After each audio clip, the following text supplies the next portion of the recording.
I come to you again on another Saturday morning, headed to a funeral. I thought about that this morning. I was like, okay, the last time we did a podcast, I was in a rush, headed to a funeral, and we're back again. And I'll be heading to a funeral shortly after getting the podcast situated. What is going on, Lord? What is happening? You guys, this is the time to be alive. What I mean by that is not letting anything interfere with what you're trying to do. Nothing, no thing, no person, nothing interfere with what you're trying to do. That is if what you're trying to do is what you're supposed to be doing. Okay, I have to have that little disclaimer in there. All right, so what are we talking about today? We are going to talk about scope creep, whatever you call it, when clients want to add on more services or tasks to an existing project. How do you handle that? Are you just letting them pile more things on without adjusting the payment? Are you feeling a little awkward about how to bring this conversation up? Is it weird when it happens in an email? How do you handle it in those cases? So, I want to talk to you about that. When I first started, it was awkward when someone wanted something outside of what we agreed on. So, let's say we agreed that I would be doing their weekly email newsletter. And now they want to add on that they want the newsletter to also go on their blog every week. Now, initially, when this would happen, I would say, "Oh, okay, sure," because wasn't connecting the dots that this is more time, more skill that they want. This is outside of our initial agreement. I wasn't connecting. I was so excited that they were trusting me to do their work. Excited to that I could do it. I loved doing it. And so I wasn't thinking about that. Over time, it makes you mad, not at your client, but at yourself when you realize how much this added work is adding to your load and you're not being compensated for it. So I don't want you to make the same mistake I did, although I learned from it, but I don't want you to have to walk that road. You don't have to do that. You can learn from me. Here's what I do now. Let's say this happens in conversation. A client says, "Oh, we would also like for you to say same situation. We're doing email newsletters. We'd also like for you to do this on the blog." Okay, great. What I'm going to do is send over an adjusted rate because now this changes the project. So we're going to add this on. Yes, we can definitely do it. We're going to add this service on, and I'll let you know what the new monthly rate is going to be. And I'll also send over an invoice for the new service, and then we'll add the new service amount to our regular monthly recurring payment. And that's how it goes. And you prorate it. If your client is paying monthly, their payment always comes through on the 5th, but it's the 10th of, say they already paid for this month. So the new service will get added on when the next month's payment come through, but you got to adjust for the space in between. That's where the prorated amount comes in. And you just calculate what that is for them, send them the invoice for that, and add on the new amount. Now, you may be wondering, there's some things I said in there. I don't know if you caught it. Hopefully you did. So first off, if this is your very first time listening to the business of being a virtual assistant, thank you so much for taking the time out to listen to us. Something that I stress is flat rate projects. It works for you, it works for your clients. It makes it easy for them to budget. It also makes it so that as you get better in your job, you don't lose money. When we are charging by the hour and we start to improve, we get faster, we get efficient. Better tools come out to help us do our job better.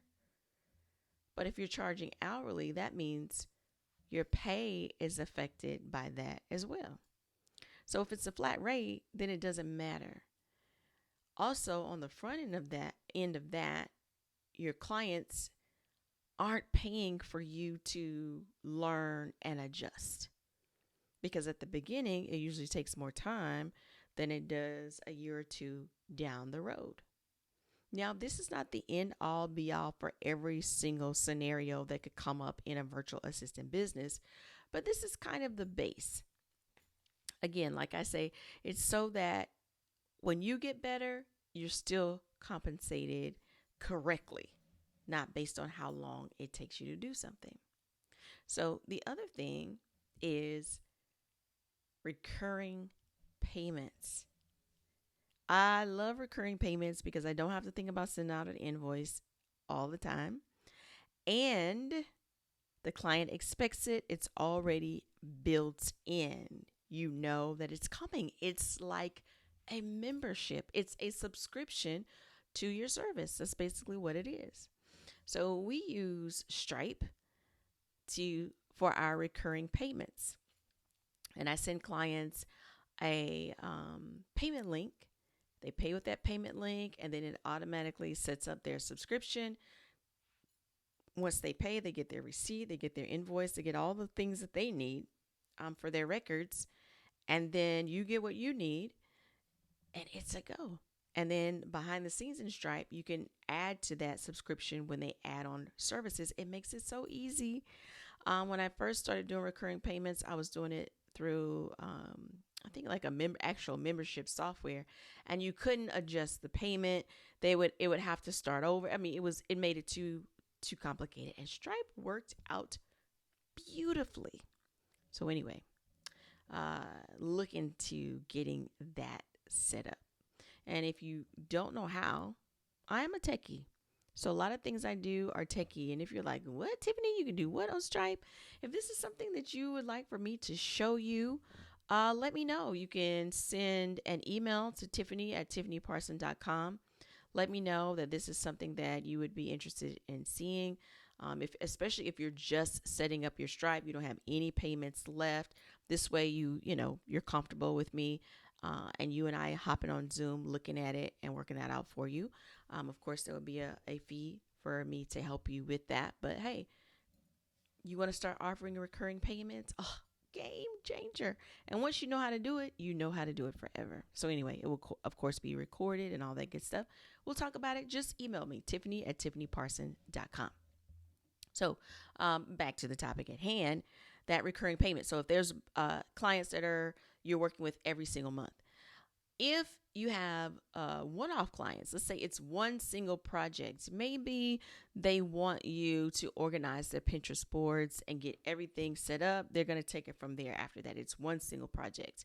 And then they come back and they say, oh, you're doing a great job.